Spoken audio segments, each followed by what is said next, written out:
Hi friends, welcome to our channel. నేను మీ MPR. మన ఛానల్ని లైక్ చేయండి, షేర్ చేయండి, కామెంట్ చేయండి అండ్ సబ్స్క్రైబ్ చేయండి.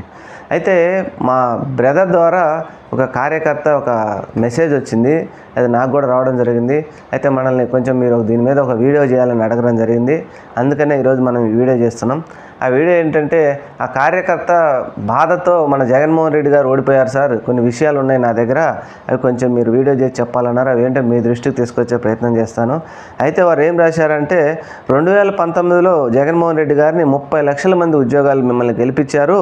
అయితే వారికి కనీసం 5వ తేదీ లోపల కూడా జీతాలు రాలేకపోయినాయి. అవి రాకపోవడం వల్ల వాళ్ళందరికీ కొంచెం బాగా మీ మీద కక్షతో ఉన్నారు.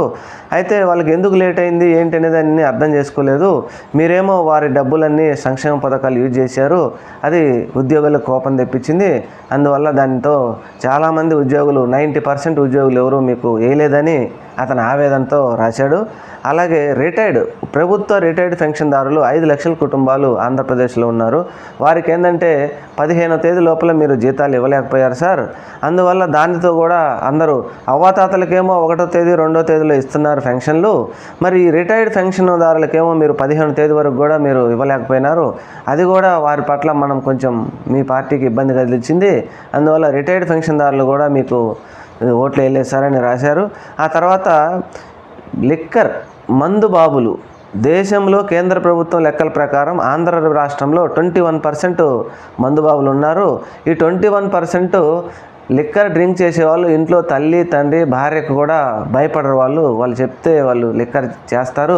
కానీ మీరు వాళ్ళని ఏదో మంచిగా తయారు చేయాలి, మంచి బుద్ధితో ఏర్పరచాలి అనే ఉద్దేశంతో మీరు వాళ్ళకి సరైన ఇది చేయకుండా ఆ మందుకు సంబంధించి రేట్లు పెంచారు. రేట్లు పెంచడంతో వాళ్ళందరికీ యాంటీ అయ్యారు మీరు. వాళ్ళందరూ ఏదో ఆ తర్వాత ప్రతిపక్షం వారు కూడా బాగా ప్రచారం చేశారు, క్వాలిటీ మందు ఇవ్వట్లేదని. అందువల్ల వాళ్ళకు కూడా బాగా దాని గురించి లిక్కర్ బాబులు కూడా బాగా కోపం వచ్చింది. అందువల్ల 20 నుంచి 21% ఉన్నటువంటి వారు కూడా మీకు ఓటు వేయలేదు సార్ అని చెప్పి ఆయన బాధపడ్డారు. అలాగే రాష్ట్ర వ్యాప్తంగా కొన్ని దశాబ్దాలుగా ఆఫీసర్స్ క్లబ్లు ఉన్నవి. ఈ క్లబ్బులలో మొత్తం 5 లక్షల మంది ఓటర్స్ ఉన్నారు. ఈ ఓటర్స్ మీకు కారణం ఓటు వేయలేదు. అయితే ఇవన్నీ రాజశేఖర రెడ్డి కాలం నుంచి కూడా ఉన్నవి. అయితే మీరు వచ్చిన తర్వాత ఈ ఆఫీసర్స్ క్లబ్ మూసివేయడం వలన కొంచెం వాళ్ళు కూడా ఇబ్బందిగా ఫీల్ అయ్యి వాళ్ళు 4 లక్షల నుంచి 5 లక్షల ఓట్లు వారి ఓట్లు కూడా మీకు మిస్ అయినాయి. ఆ తర్వాత మళ్ళీ 2019, 2024కు 3 పార్టీలు జనసేన, బీజేపీ, తెలుగుదేశం కలిసి పోటీ చేశాయి. విడివిడిగా పోటీ చేశాయి. 2024లో కలిసి పోటీ చేశాయి.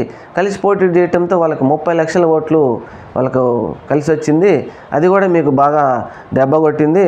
అందుకనే ఇలాంటివి చాలా ఉన్నాయి. ఇవన్నీ మీ దృష్టికి కొన్ని మచ్చుకులో కొన్నే తీసుకొచ్చాం మీ దృష్టికి అని చాలామంది రాస్తున్నారు. వాళ్ళు రాసినవన్నీ కూడా మనం చెప్పలేం. అలాగే రాష్ట్రంలో ఉన్న ప్రజలందరూ మీరు రాష్ట్ర ప్రజలను సంబోధించకుండా ఎంతసేపు ఎవరిని అడిగినా నా అంటూ ఉన్నారే కానీ రాష్ట్ర ప్రజలు, మన రాష్ట్ర ప్రజలు, నా రాష్ట్ర ప్రజల కోసం నేను సంక్షేమం చేస్తున్నానని మీరు ఎక్కడా సంబోధించలేదు. అది కూడా కొంతమందికి ఇబ్బంది కలిగించింది. మధ్యతరగతి వారిని కూడా చాలా వరకు మీరు విస్మరించారు. ఆ విస్మరించడం కూడా వాళ్ళని ఇబ్బంది కలిగింది. వాళ్ళు కూడా మీకు ఓటు వేయలేదు. ఇలాంటివి చాలా ఉన్నాయి. కానీ ఇందులో నేను కొన్నే రాశానని చెప్పి అతను ఒక కార్యకర్త మా అన్నకు పంపించడం జరిగింది. ఆయన మనకు పంపించారు. మనం దీని మీద వీడియో చేశాం. Thank you.